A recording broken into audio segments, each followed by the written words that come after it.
Hello everyone, welcome to Mishra online classes. मैं हूं निशा मिश्रा और बच्चों आज के इस वीडियो में हम इकोनॉमिक्स के वो छोटे छोटे टॉपिक्स डिस्कस करेंगे जो आप लोगों ने 9th क्लास में पढ़े हैं और 10th क्लास में आप और ज़्यादा डिटेल में उनके बारे में जानेंगे। So let we start. सबसे पहले बात करते हैं विकास की। विकास क्या होता है? विकास जो है वो निरंतर आगे बढ़ते रहने की प्रक्रिया है। इसे उन्नति, प्रगति, वृद्धि या फिर इंग्लिश में डेवलपमेंट के नाम से भी जाना जाता है। नेक्स्ट है विकास की परिभाषा। किसी वस्तु अथवा स्थिति में पहले की अपेक्षा सुधार होना या मजबूत होना विकास कहलाता है। जैसे कि मनुष्य जो है, इस चित्र में आप देख रहे हैं, मनुष्य विकास की विभिन्न प्रक्रियाओं को पूरा करते हुए शिशु अवस्था से वृद्धावस्था को प्राप्त करता है। तो हर एक स्टेज में मनुष्य के विकास की प्रक्रिया जो है वो अलग अलग होती है। तो इस प्रकार इन सभी विकास की प्रक्रियाओं को पूरा करते हुए मनुष्य शिशु अवस्था से वृद्धावस्था तक पहुंचता है। ठीक ऐसे ही आज एक जो छोटा सा पौधा है, कल को वही पौधा एक बड़े वृक्ष का रूप धारण कर लेता है। या किसी जानवर का एक छोटा सा बच्चा है तो वही बच्चा कुछ महीनों बाद अपने आकार में वृद्धि करता है, रंग रूप जो भी चेंजेस आते हैं उसमें। तो इस प्रकार से कुछ महीनों बाद वो एक संपूर्ण आकार ले लेता है। तो इस तरह से हम देखते हैं कि वृद्धि जो है वो निरंतर होती रहती है, विकास जो है वो निरंतर चलता रहता है। बच्चों, विकास जो है ये ना सिर्फ मनुष्यों में, जानवरों में या पेड़ पौधों में पाया जाता है, बल्कि विश्व के सभी देशों में भी विकास की प्रक्रिया निरंतर चलती रहती है।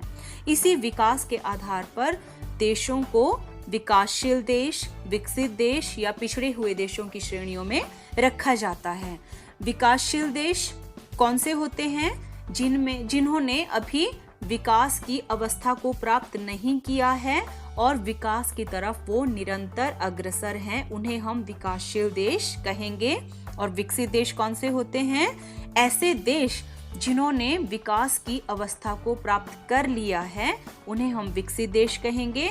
और पिछड़े हुए देश वे देश हैं जिन्होंने अभी विकास के चरणों को छुआ भी नहीं है, या फिर विकास की शुरुआत हुई है तो वो बहुत ही धीमी रफ्तार से आगे बढ़ रहे हैं।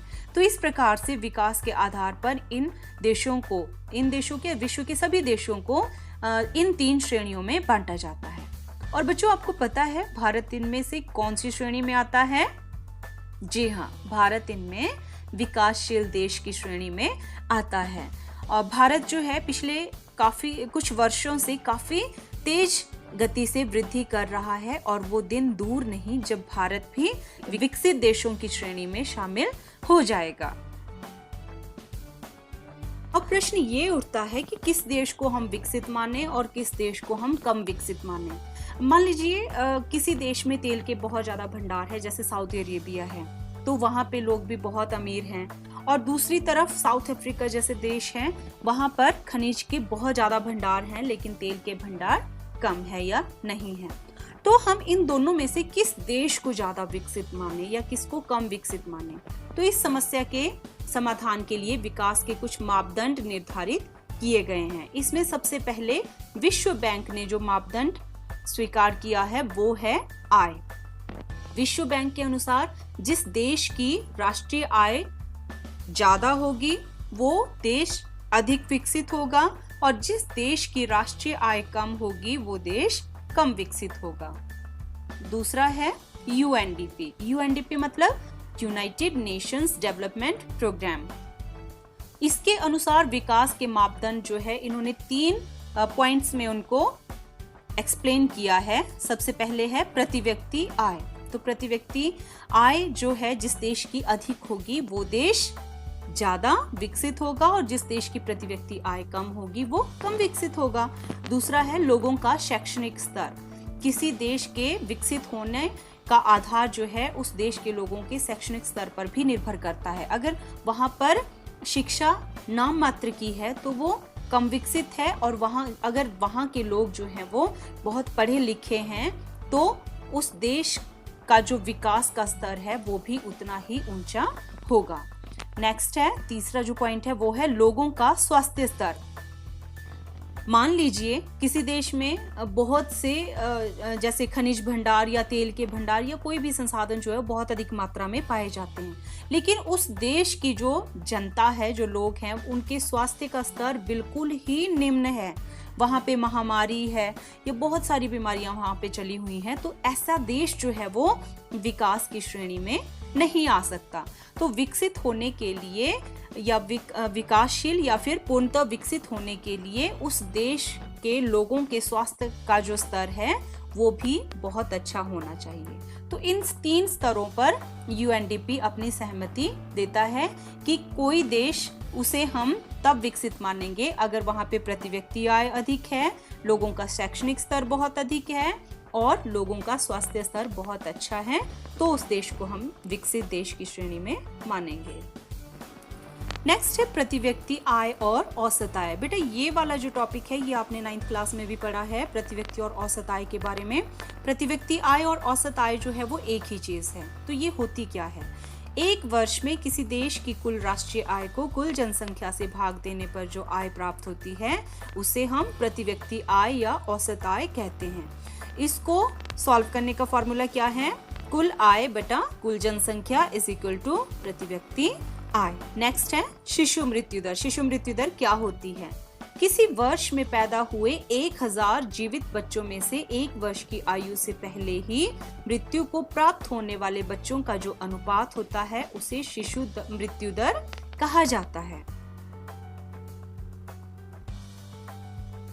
अब हम बात करते हैं भारतीय अर्थव्यवस्था की, भारतीय अर्थव्यवस्था के क्षेत्रकों के बारे में।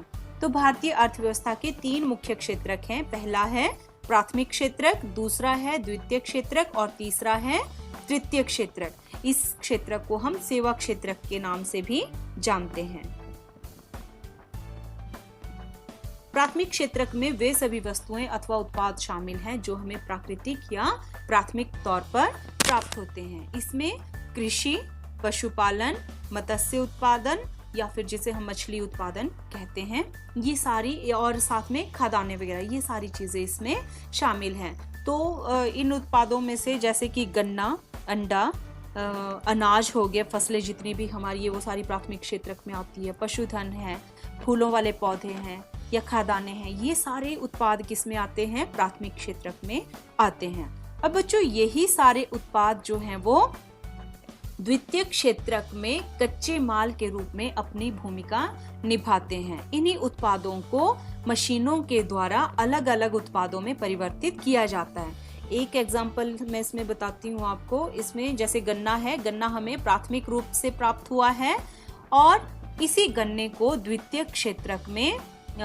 विभिन्न मशीनों के द्वारा प्रोसेसिंग के थ्रू चीनी में परिवर्तित कर दिया जाता है। तो चीनी हमारे लिए कौन सा उत्पाद हुआ? अब ये द्वितीय क्षेत्र का उत्पाद है। जितनी भी मशीनें हैं, उद्योग हैं, ये सारे कारखाने हैं, ये सारे के सारे द्वितीय क्षेत्रक में आते हैं। अब ये जो दोनों क्षेत्रक हैं, इन दोनों क्षेत्रकों को जो आधार प्रदान करता है वो है तृतीय क्षेत्रक। इस क्षेत्रक को हम सेवा क्षेत्रक भी कहते हैं। इन दोनों ही क्षेत्रकों को बैंकों की भी आवश्यकता होगी, साथ ही शिक्षा की भी आवश्यकता होगी। शिक्षा मतलब शिक्षित इन्हें कारीगर चाहिए या काम करने वाले लोग चाहिए। साथ ही इन्हें परिवहन की भी आवश्यकता होगी, चाहे वो वायु परिवहन हो, सड़क परिवहन हो, जल परिवहन हो, इसकी भी आवश्यकता होगी। संचार की आवश्यकता होगी और हॉस्पिटल की आवश्यकता होगी। तो ये सारी चीजें जो है वो तृतीय क्षेत्रक के अंतर्गत आती है। इस तृतीय क्षेत्रक के बिना इन दोनों क्षेत्रकों की कल्पना भी नहीं की जा सकती। किसी भी देश को आगे बढ़ने के लिए इन तीनों क्षेत्रकों का सही सामंजस्य बिठाना बहुत आवश्यक है।